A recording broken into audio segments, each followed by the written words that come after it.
Halo, assalamualaikum teman-teman. Perkenalkan, nama saya Hoirul Fikri. Di sini saya akan menjelaskan upaya menghadapi globalisasi.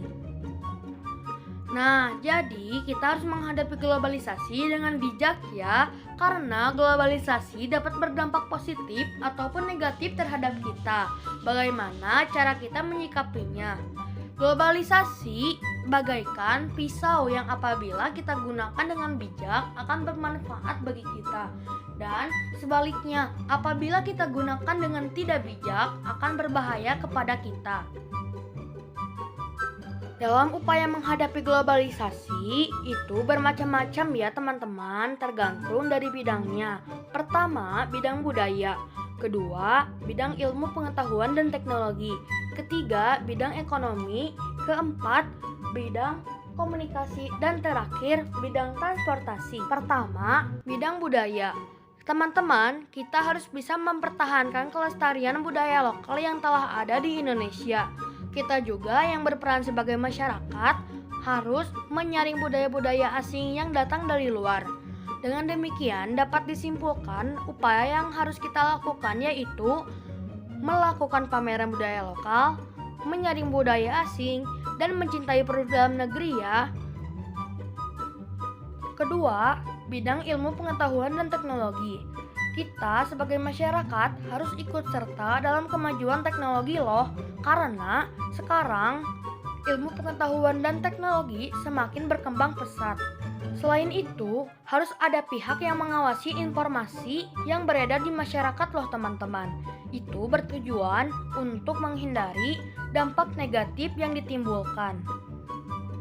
Nah, dapat kita simpulkan, upaya yang harus kita lakukan yaitu berkompetisi dalam kemajuan ilmu pengetahuan dan teknologi, meningkatkan motif prestasi, serta meningkatkan sumber daya manusia, terutama di bidang ilmu pengetahuan dan teknologi.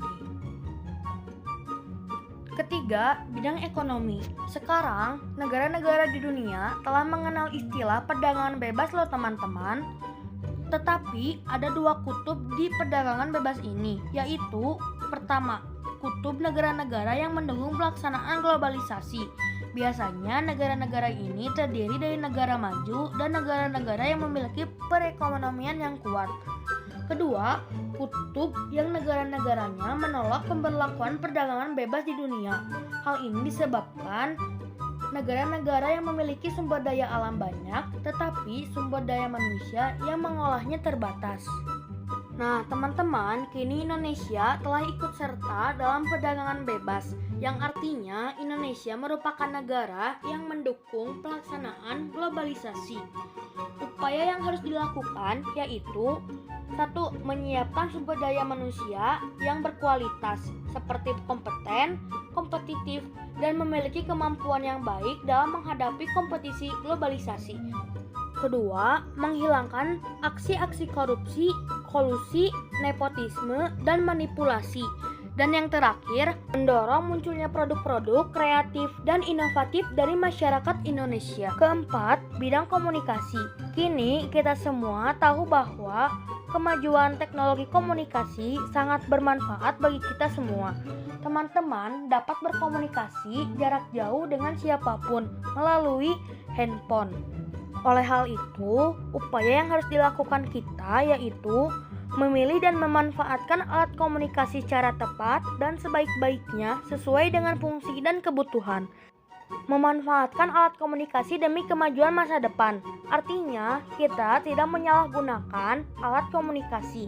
Dan yang terakhir, memilih informasi dengan tepat dan bijaksana agar tidak mudah terpengaruh dan terhasut oleh informasi yang salah yang kita kenal sebagai hoax dalam berita-berita tertentu. Terakhir, bidang transportasi. Kini teman-teman telah tahu bahwa kemajuan transportasi sangat bermanfaat dan berguna bagi kita semua. Oleh karena itu, upaya yang harus kita lakukan adalah 1. Memanfaatkan alat transportasi yang sesuai dengan jarak dan waktu.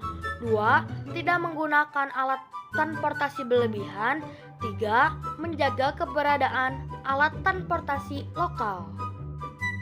Cukup sekian dari saya. Terima kasih atas perhatiannya ya teman-teman. Jika teman-teman ada pertanyaan, silahkan beri di kolom komentar. Wassalamualaikum warahmatullahi wabarakatuh.